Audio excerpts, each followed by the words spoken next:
Hello there, and welcome to Think the Maker, a podcast about heroes, princesses, scoundrels, hokey religions, ancient weapons, and all things Star Wars. I'm Adam Russell. And I am Mike Forster. Adam, we are smoldering in smoke at different parts of the country. We are surviving out here, coughing if you're in the Midwest to upper Northwest. We hope you are enjoying the faint smell of barbecue. Smells What's like tires, happening? Dude. It smells like tires. You're in Pittsburgh currently. Yes, we're just started the tour. This is our third day off already. Yeah, we're in Pittsburgh, and I didn't figure we would be getting hit with the smoke this far east from you, but I guess Pittsburgh isn't too far east. It's right in the middle of the state, probably, right? So woke up this morning, and it was a little hazy, and within a couple hours, I mean, like, you can't see the horizon. Yeah. We're getting a waft right across the Great Lakes, because right across Dollar Bay is where it's all happening in Ontario. So we, of course, feel for all the people who are displaced by these, frankly, insane photos and videos that are coming out of this. So I think for Jason, who's been on and off trying to help with the pod, his house is being rebuilt from other wildfires. It is, I don't know. It's a crazy time. We don't have to get into it, but it's certainly one of these things where you just keep trying to trudge through all of this normalcy. I'll tell you this. This is by far the most perfectly executed hoax of all time, this climate change thing. They're really landing it. Right. Doing a great job. We're all convinced now. 100%. It was an inconvenient truth 20 years ago, and they've been inconveniencing us ever since. It's really, truly something. So from our standpoint of saying what is happening this summer, because it feels like Mandalorian and Grogu was light years away, but it was really actually pretty recent in terms of how we are looking at this year for Star Wars, because there's other things happening in pop culture that are very exciting. San Diego Comic-Con is next weekend. Mos Eisley is next weekend. But most importantly, when we talk about Star Wars, kind of for the most part, Disney is getting behind the event of Doomsday, which is the Marvel's big return to what we're assuming is San Diego Comic-Con next weekend, which is kind of really, if you think about it, how Comic-Con turned from being a bunch of nerdy collectors of comic books into these pop culture movements. Really, I would say Marvel is the thing that kind of moved this needle in terms of pushing pop culture into saying everyone and their mom, brother, sister, kids needs to go to Comic-Con now. But Star Wars is, being of course, that it's owned by one of the biggest properties, has to now kind of play. I'm saying now as if this hasn't been a conversation for the last half decade, but they have to kind of play with their brother, sister of the Marvel side. Star Wars has to go, now we're going to switch over and be D23. San Diego Comic-Con is now a Marvel thing. So the exciting part, speaking of Mando and Grogu, we finally got a date for when it comes out in streaming and digital, and also physical media. Yeah, what's interesting is that you say streaming and digital, hearing about The Mandalorian being on, quote, digital, which is now like this bizarrely antiquated term. It's all been digital. It's true. It is digital true. Just means it's available for digital download via iTunes or wherever else, you would actually buy a copy these days. Right. So, The Mandalorian starting as a TV show, to hear that, I don't know, it just sounds weird and it doesn't sound correct, Like, yes. what are you gonna buy? You're gonna buy this Disney streaming show? Oh no, it's the movie that's the show. But then also the movie's gonna stream. It's like we were inverted. We're crossing the streams without a doubt here. So what's fun about this for Amazon Prime, Apple TV, Fandango, July 21st is going to be the date for the platform of rolling out the Mando and Grogu, and then eventually August 25th on 4K Ultra HD and Blu-ray, which I am feeling this. It seems like a lot of people are as this was announced, I go to the comments to see, like, what are people saying? A overwhelming amount of people kind of starting to share the sentiment that physical media is incredibly important over the last couple of years, because I think people have been frustrated by this idea that I'm subscribing to a streaming service and then stuff disappears and comes in. You know what I mean? So I think in some ways, this is actually reminding people to go pick up a physical copy of something, because frankly, using Project Hail Mary as someone recently, I'm like, Amazon Prime, it comes out on streaming on MGM Plus. And I'm like, I'm not signing up for this. What? 3 weeks later, now it's on Amazon Prime because it's a Yeah. Amazon production. Is this like on your side of things, right? Is in the next couple of years, are we going to be rebuilding our collections of physical media? Because certain stuff like Star Wars, I pick up no matter what. But I'm also going with my child having ADHD because she has so many options in front of her. I'm like, you remember needing to really want to turn something off once it was you put the VHS in? I don't know. What do you think from this standpoint of people who buy your records, buy your CDs? Yeah. I was going to say, I was going to make a comparison to the vinyl thing, actually. I've always bought Star Wars physical media because I collect it. And my huge Star Wars collection that got out of hand at some point, I've talked about this on the podcast, I wanted to refine it, get rid of a bunch of stuff and figure out some kind of like finite collection that I could focus on. And that was the physical media. So I have probably a dozen different formats of the Star Wars films, across the 12 of them now. So yeah, I will absolutely be buying this like I bought all the others. I have the first 2 Mandalorian seasons on Blu-ray, the Steelbooks. Yep. And I'm wondering if people, just the way, the people buy vinyl and bring them to shows to get them signed, will people be bringing Steelbook Blu-rays that they maybe have never watched, never actually taken the disc out, bring those to get signed in addition to, their photo op print or their cosplay or whatever. I think that's really, really cool. And like you said, the frustration of subscribing and some of those streaming services include licensing that comes and goes. Yeah, I think owning physical media is more important than ever. And if you're really a cinephile and you're really into high quality media, Blu-ray even at 2K is far above the streaming quality, and 4K, until you have a 4K Blu-ray player and you plug it into a 4K TV and you have all your settings right, until you do that, you don't know what 4K truly looks like. Right. It's pretty sick. So I hope there's a resurgence, and it seems like we're maybe on that path. And I'm cool with that. I think part of it, as I I was out yesterday and I always like swing through wherever I'm at. If I'm at Target getting some groceries and I'm like, you know what, let's just see if there's anything fun and new that I don't need more stuff. Do I acquire more stuff? I absolutely do. So I'm like, you know what I mean? So I'm just like looking through and being like, man, like, just picking up classics and being like, oh, these are $4 or $5 at this point. Almost seems like, what would it take to rebuild a library? I don't know. I can't get into it. Please do not message me and say, what if you did? Because that's a journey I cannot go on. Here's the other exciting part, though, about physical media is often with the, the digital download version, the iTunes version, you'll get special features. Yes. But sometimes those special features, or some of them, are limited only to the physical media itself. Right. A lot of those end up on YouTube. And, I still think that sucks as an artist who lived through the digital revolution, the Napster days. I wonder, as this grows, the way that certain special things have gotten put on vinyl. Some like I saw an artist that just released something exclusively on cassette, like within the past month or so. Yeah. Are there going to be things like that for studios? Who knows? Yeah, well, and even looking at, Blink-182 re-releasing finally after all this point, the Take Off Your Pants and Jacket bonus tracks on streaming, which then turns into a whole marketing campaign of like, oh, we're going to release, 20th anniversary merch and 25th anniversary, whatever it is. You're kind of like, okay, so this is an opportunity for people to go, is there a way that we can fix stuff? Is there a way we want to change stuff? The featurettes sound pretty cool. There's definitely a lot more packed in here, and some behind the scenes stuff, which is really cool. And then, of course, the audio commentary that plays on top of the movie from Favreau, which I know was in the theaters for people to listen to, but now you're going to be able to turn that feature on. So all in all, you get the metal posters, you get the special cover for the Steelbook.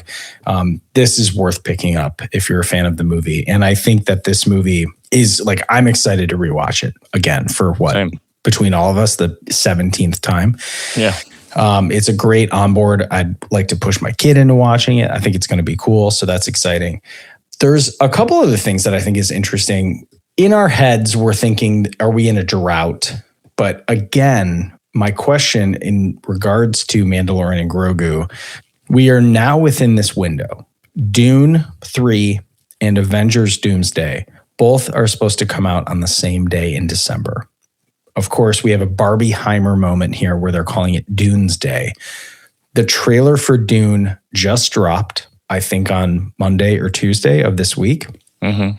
And then there is also the first, Jason said he went to go see The Odyssey last night. And there is, I believe, the first 5 minutes of Dune 3 in IMAX. Dude, I'm sorry, as a treat to people who are going to see it in IMAX. A treat or a trap if you're me. Because like I'm almost completely done with trailers at this point.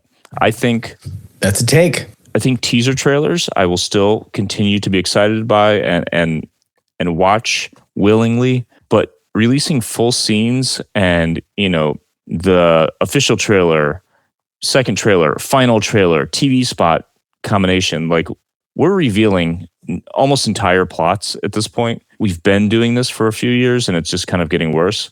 And I know studios feel like that's the only way to get people out there is to entice them. But God, dude, I mean, it's the way this podcast started was, you know, anti-spoiler packed, staying away from trailers.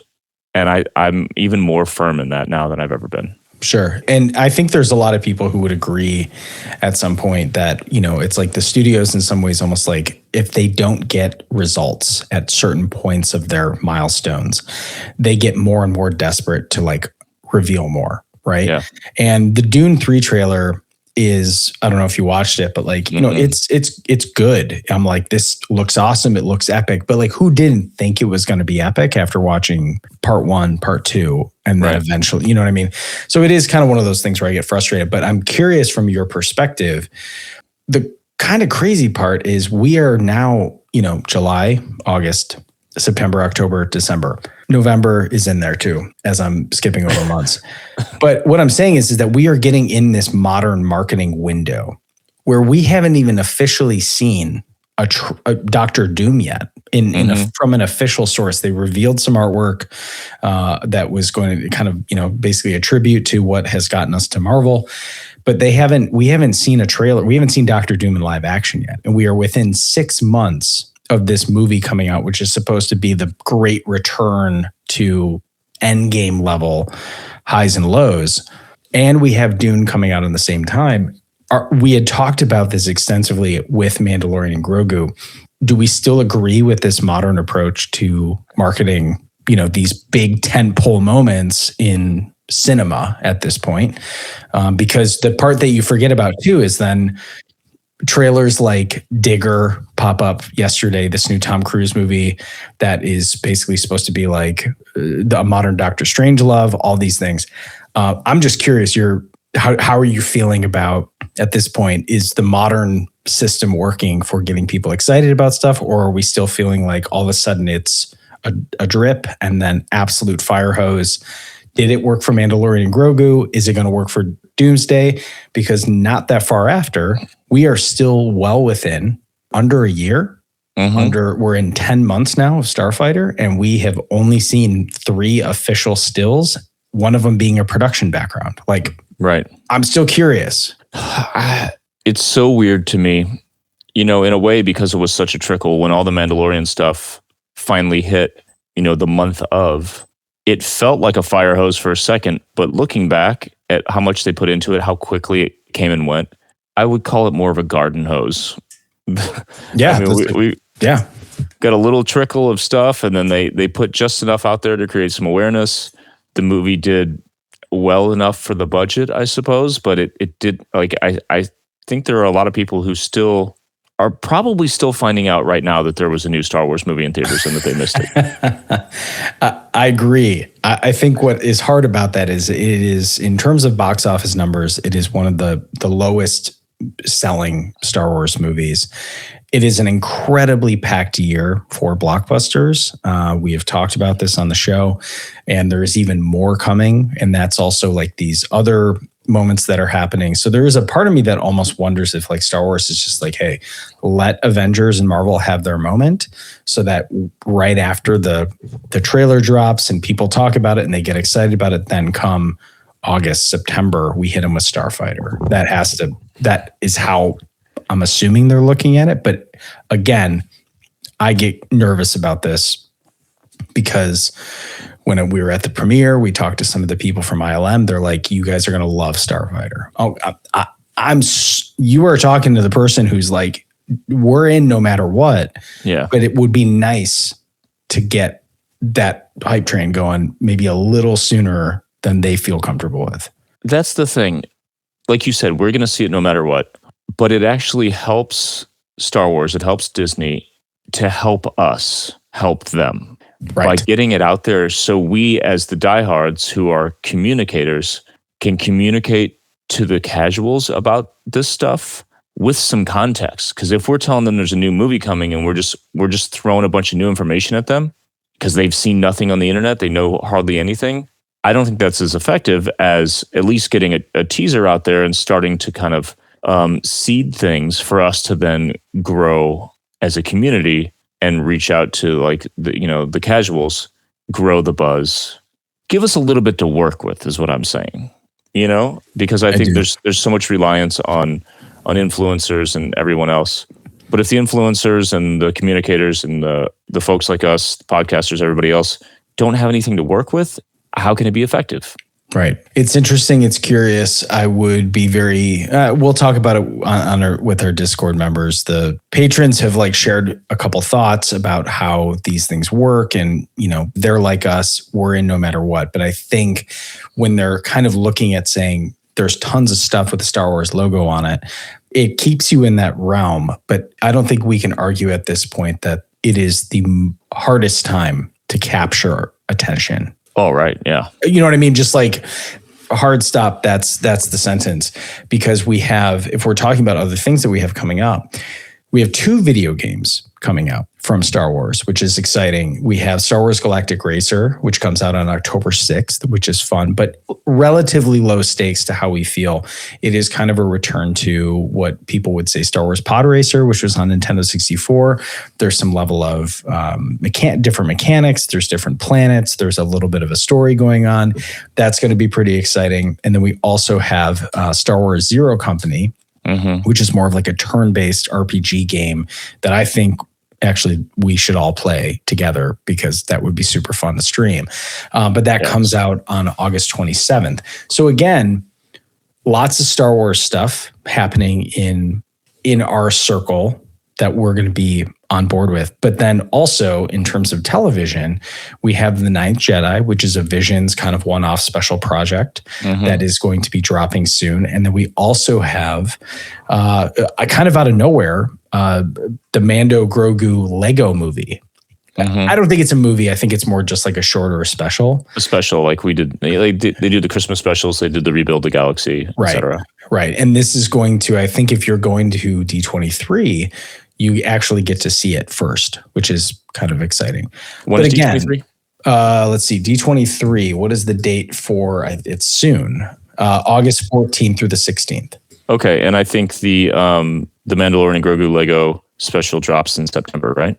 Yep. So there's definitely something exciting with this, like I said, with the Star Wars name. I think for Comic-Con, there is a focus on both comics and books, a few books coming out that might be interesting for our listeners.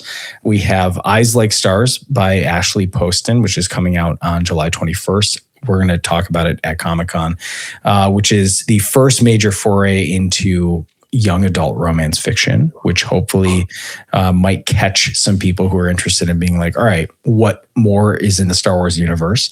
Might catch people who don't like sand, and people who want to roll around in the grass on Naboo. Who doesn't want to do that? Somebody who wants to put on a strangling leather corset as they sit by a fireplace and have gingerly love attached to them. Touch each other's faces. Yeah. We have Legacy by Madeline Rue, which is coming out July 28th. That is the anticipated story centering on Leia and Rey, which is set between The Last Jedi and The Rise of Skywalker. I was stoked on this one. This is about training. It's about process. I like it. I'm going to probably make sure that I can have someone pick me up the exclusive dust cover at San Diego Comic-Con. There's a couple other books in here that seem interesting, but for Andor people, we have Reign of the Empire, Edge of the Abyss by Rebecca Roanhorse, which is another part of that more adult kind of the Mon Mothma, the Senate, the politics of Star Wars. That's going to be really great.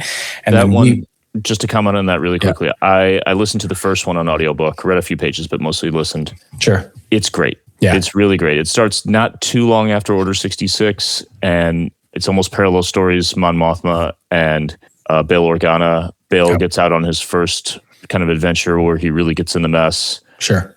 The two of them still don't quite like each other yet. There's a little bit of an exploration of the dynamic between Mon and Perrin. Oh, yeah, sure. It's really, really good. And there's some quotes in there, some of which Star Wars Explained has been posting, that are right up there with that Senate monologue in terms of talking about truth. And I don't want to spoil too much. Check it out. It's really good. Okay, so you're definitely in for Reign of the Empire, Edge of the Abyss, which is on September 15th, which is cool. I've been trying to read more. That's kind of been my summer goal, is to, if I'm at the beach just hanging out, I'm like, I'm going to bring a book, I'm going to read. And then all of us, of course, geeking out as wannabe X-Wing pilots in our dreams. Star Pilots by Chris Kempshall, which is coming out October 6th, an in-universe history text written by the author of The Rise and Fall of the Galactic Empire. So it's almost like, like locker stories. Just little tidbits and short stories of different pilots who have made a difference among, I'm assuming there's a lot of X-Wings on it. So it kind of seems like it's like Tales of the Rebellion, which I'm in. Yeah, I'll be really interested to see what the format is like, actually reading it versus this description. Yeah. And if you are planning on going to San Diego Comic-Con, not only for Mosh, but to attend, our friend Charles Beecham and he is the editor for Mad Cave Studios and Lucasfilm Publishing are showing off their new partnership, which is really cool. I believe that Matt Martin is going to be in on that, but they have Josh Pruitt and Scott Peterson, who did Phineas and Ferb, are going to be doing a Star Wars story, it looks like. Delilah Dawson, who is going to be doing like a teenage version, almost like a side quest of Mandalorian and Grogu. So there's definitely, the interesting part about this, I want to say, is Sue Lee is doing a book called Star Wars Tales from the Nightlands, which could start to, Charles Soule had talked a little bit about this, Cavan Scott had talked a little bit about this, wanting to do almost like pseudo Star Wars horror, which I think could be kind of cool. There is a lot of curiosity of what as we're getting more and more, I'm not going to share any unsubstantiated rumors coming from Ahsoka, but we know that there's going to be night troopers. We have seen the resurrection of the undead. We have witches. We have all these things. I think there has been a curiosity from the fandom about where do we go with some of the darker parts of Star Wars, not just in like the people being brutal to other people, but also like the dark mysticism of the Sith, these other, dark side adjacent. Yeah. Yeah. So that could be pretty cool, but obviously as a buddy of the pod, it's cool to see Charles getting his moment to jump back in as not only a great editor for comic books, but also with Star Wars, former Marvel. But like, it's cool to see him be able to get that. For sure. We've been talking to him a little bit about what he's been working on, because obviously very exciting. Like you said, he's back with Star Wars. Seems like some young reader, young adult stuff there is kind of the focus, new adaptations, new stories and things. So we're very, very excited to see what they're working on. And then going back to video games really quickly. Yeah. We should mention, for anyone who hasn't noticed already, Iman Esfandi, friend of the pod, is now doing a playthrough of Jedi Fallen Order. It's hilarious. And he's having a good time. Like, I'm watching this guy like geek out and just completely be what I assume would be Ezra Bridger playing a video game. Yes. Of a Jedi, like it is a joyous childlike moment of like how I feel when I was playing it, and watching him do it in front of other people and make a complete fool out of himself and absolutely own it is awesome. He's a really cool, fun, interesting, eccentric dude. And more than likely, either our next episode or the one following will be our interview with him from Collective Con in Jacksonville a few months ago. Yeah. It's a good conversation. It's a full-length podcast. It was like an hour and a half that we did at Collective Con. So check that out. And I haven't watched him do the stream yet, but I'm going to. I've just seen his social media stuff, and already it's like he's playing the game, it's on pause, and he just stands up and he starts twirling lightsabers. So Sure. That's the kind of entertainment we're talking about here. Yeah, absolutely. So it's cool to see this era of what I would consider to be like the chronically online era of people who are really like sharing this part of their personality, which is, Star Wars for some people is a job. Some people, it is a lifestyle. I think people can recognize what side of the fence we fall on.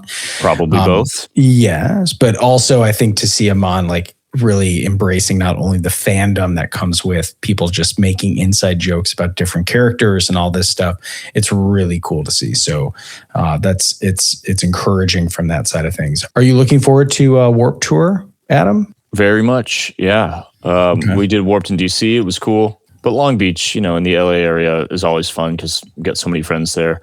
And we are more likely than not going to have a little surprise or two there. Oh my gosh. Working on some special stuff because we just started this tour and we did a lot of work on a new set. We're playing some new songs. We have new content, like, because we've got LED screens on this tour. We've got all this new fun shit. And we're working on something special because we, for years and years, we play these big festivals and we see people have guests and they have special production just for the show, for that particular thing, all these different things. And we've never really done anything like that at all. Right. Like at all. So I had an idea recently and I think it's going to come together. So we'll see. Okay. We'll see about that. Pay attention, folks. We're just going to put it out there. Long Beach Warped. If you're a fan of the podcast, you should just go check it out. You should watch my band. Yeah, come see Story of the Year, come say hi, do all those things. But most importantly, make sure you can see the stage, Speaker City. It's a short episode today. We're pretty locked up on different things. We're surviving the smoke. Thank you very much for everyone who has reached out to me personally and been like, hey, man, I heard it's bad. It is. It is bad. It's very bad. But we're clearing out here. So all in all, we've got some cool episodes coming up. We have more episodes of Armor Party coming out. Jason and I have been having a blast bringing that series back. Some really great guests that have both shown interest, have things that they want to talk about. On our side of things, we're going to get really nerdy and talking about the art of Andor because I'm still looking through this book and finding stuff that I missed the first 7 times I looked all the way through it. Were you able to get a copy yet, Adam? I did, and I should have brought it on tour. It's on my coffee table at home. Yeah,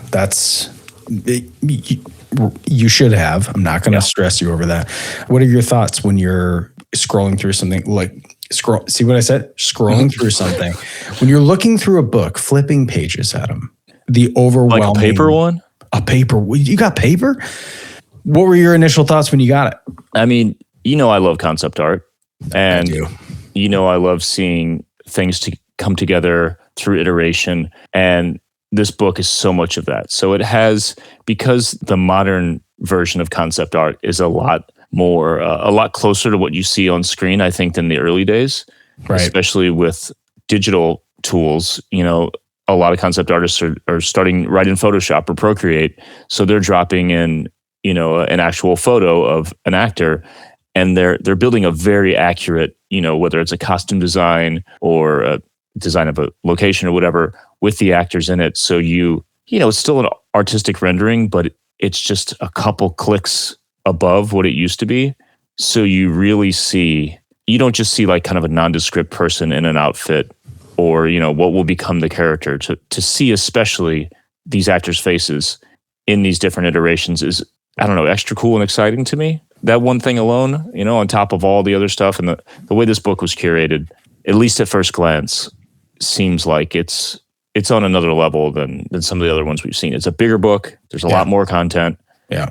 2 seasons worth. Yeah. And it's just so obvious how much love and heart and soul, blood, sweat, and tears was put into this series. Yeah, 100%. And from the graphic design standpoint, it's also hilarious at how quickly the fandom just scoops this stuff up because we already have, there's 3 different typefaces that were developed for the show. Mhm. Those are already available for download. You can use them. You know what I mean? I'm like, there's like, the Marva brick font. There's the Ferrix brick font. That's out there because Barry had put it out there. It's part, Phil wanted to include it in the book. So it's really cool to see the fandom kind of doing its thing. When you are as ingrained as in the fandom as all of us are, it makes you just remember how ravenous people are for this franchise. And frankly, that feels awesome. The exciting part, really exciting part from the Armor Party side is that with such a densely populated show like this, with so many denizens in the universe that were maybe just a few frames on screen in one episode, from all these many episodes, to see all of them laid out on paper in ways that can directly inform cosplay for all of us who want to do things like Space Dive or Outpost 181 or Outpost 77. It's going to be really exciting to see people show up, even to Celebration and show off their outfit and have people ask, "What is that?" Well, there's this concept art of this on page so and so.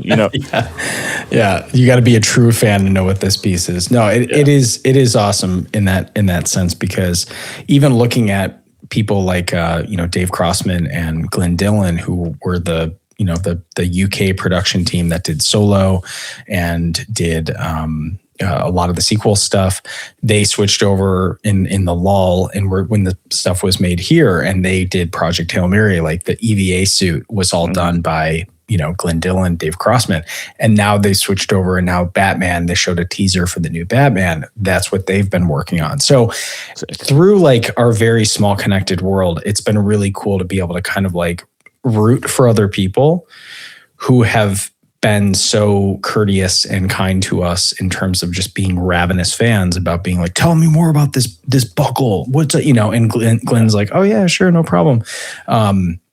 That's really cool. And you want to cheer on these people as they go into work with other franchises, because they're artists, they need to work, right? We can't just be like, oh, well, you worked on Star Wars 10 years ago. That doesn't pay your bills anymore. That's crazy. So it's cool to cheer on people, as I think the fandom has done very well. Whereas if they contributed something, we support them in projects moving forward. And things like Rebel ScumCon are actually perfect for those small moments that have a huge impact on Star Wars. I think that's a great thing. Absolutely. Yeah, that's it, dude. I think we're good. We have a quick little news show today. And what else do we have coming up down the line? We've got Mosh Isley, and what is it, a week? Yeah. A week from, well, at the time of this release, almost exactly a week. Yep. MoshIsley.com for those tickets. I'm on tour. I'm in the middle of this Camp Screamo tour, the co-headliner with Silverstein, Story of the Year. Origami Angel, they're opening. They're amazing. We're doing the majority of the U.S. Not a ton of cities, but we're covering coast to coast pretty much. So storyoftheyear.net is where you can go for those tickets. And for people that were very frustrated that you weren't coming to their city, can you please just tell them we are in the fall? We'll be back. We're not going to stop touring. Everybody relax. And then for a brief 2 weeks, maybe in April, nothing's happening besides all of us being at Star Wars Celebration. Yes. If my band tries to book tours there, I'm going to throw a little baby fit. Bond is going to break his ankle again. That's just what the gods demand. I might break everybody's ankles. That's true. So that's it. So for good measure. All right, everyone, thank you for watching. Thank you for listening. No bonus segment for patrons today. Sorry about that. But when we get back into a normal schedule, obviously, we'll get back to that. So until next time, may the story me. Keep it. You got to keep it at this point. No. Until the next time, may the Force be with you.